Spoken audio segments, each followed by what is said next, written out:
we do these is we'll try to, I throw out a lot of questions as I do it, so it's kind of like a real-time, kind of like practice quiz or test as we do it. Just as a review of the test structure, there's about 50 questions, ballpark, give or take, on the test. Some are multiple choice, some are true-false. There will be some fill in the blanks. As I mentioned in class, some of them are recall of facts, so things that were in the notes that we talked about that you should know, that you can simply regurgitate the facts back.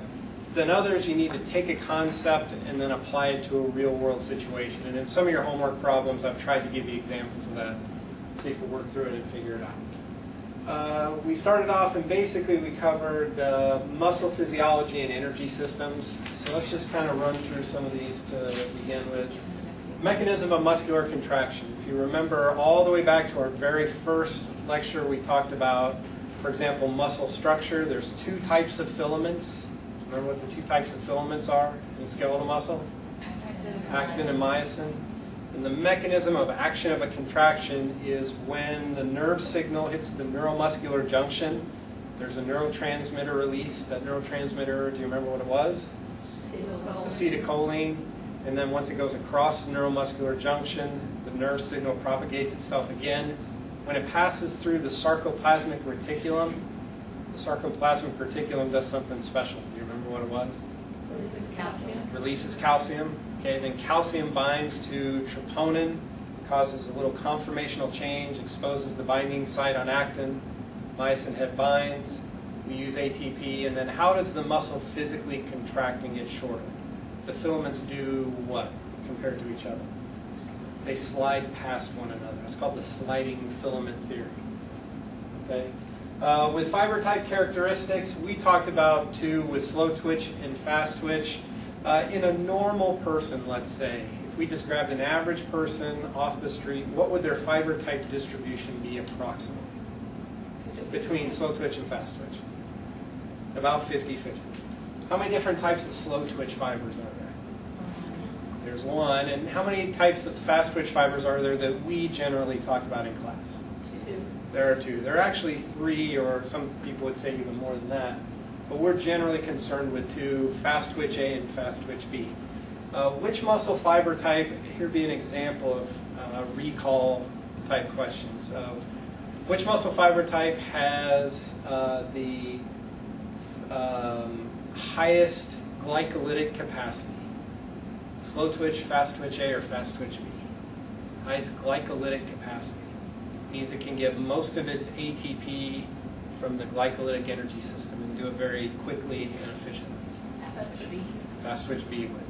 Which one has the largest motor neuron in terms of cross-sectional area? Fast twitch B. Fast twitch B. Which one has the highest oxidative capacity? You can use the oxidative energy system well. Slow twitch. Slow twitch. Okay. And most of these, again, I think if you think about slow twitch as being oxidative or aerobic, fast twitch as being glycolytic or anaerobic, with fast twitch B being the more powerful primary glycolytic fiber. Fast twitch A kind of has a mix of both, aerobic and anaerobic. It's kind of a mix of both fibers. There, I think you'll do well. In terms of recruiting muscle fibers, the basic structure we talk about in recruitment of a fiber is called a motor unit. Who wants to take a crack at what if I said define a motor unit? What would you say? Motor unit is Motor neuron and all the fibers. Motor neuron and all the fibers that it innervates. Okay, one motor neuron can innervate just a handful of fibers or up to hundreds of fibers. Okay. There's a unique principle when it comes to motor units called the all or none principle. Okay, do you remember what that all or none principle stated? That was when the nerve reached the stimulus to contract. The motor unit nerve reaches stimulus to contract. All of the fibers that were innervated by that motor neuron must contract, and they all must contract fully. Can you partially contract a muscle fiber with partial force? No, it either has to contract all the way or not. If you wanted to contract the fiber and keep it contracted, what would you do? You would keep the stimulus rate constant. Okay? When you recruit muscle fibers, there was something called the law of orderly recruitment of muscle fibers, or sometimes it's called Henneman's size principle. Okay, so for example, let's say if I was going to do a muscle contraction that required low force, which muscle fiber type would I recruit if I was doing a low force contraction? Slow twitch. Okay, let's say I was doing a maximal bench press. Which muscle fiber type would I recruit?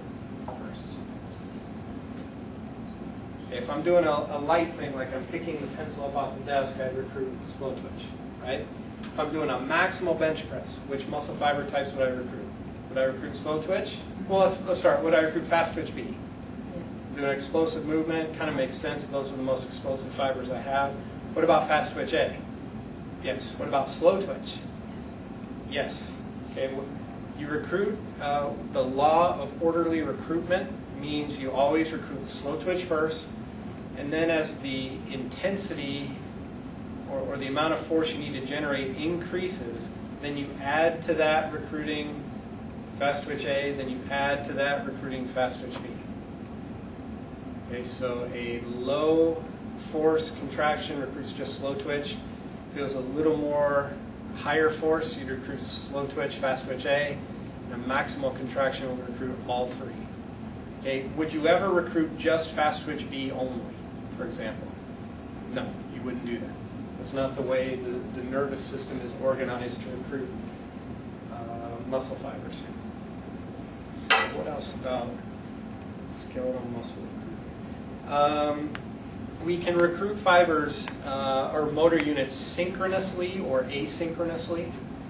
If I recruit them synchronously, if I have, let's say, multiple motor units, synchronously means I'm recruiting them how? I'd be recruiting these different motor units at the same time. And what's the advantage of recruiting motor units synchronously? I can create more force. Okay? If I recruit motor units asynchronously, that means I recruit them at offset times, right? I fire, say, motor unit A, then motor unit B, then motor unit C. What's the advantage of recruiting them asynchronously? Save energy. Save energy. Yeah, I could create a moderate level of force, but I could do it for a longer period of time. Okay, so it does save energy. It's more economical, if you will. Okay, adaptations to strength training.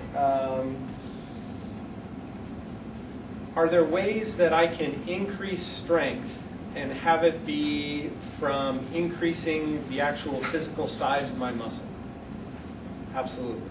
Okay, what do we call it when the muscle cross-sectional area actually gets bigger with training? We call that muscle hypertrophy. Okay, the actual size of the muscle gets bigger. Let's say I went and strength trained for 3 or 4 weeks at the SRSC and all my lifts got better. I was stronger. I was able to lift more weight. Is that primarily due to muscle hypertrophy in 3 to 4 weeks? The answer is no. Okay?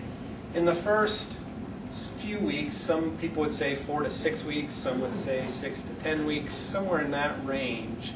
Okay, the majority of the strength gains that you have will be due to what factors? If it's not hypertrophy, strength gains are due to neural changes. Okay, and what are some examples of some neural changes that can cause increases in strength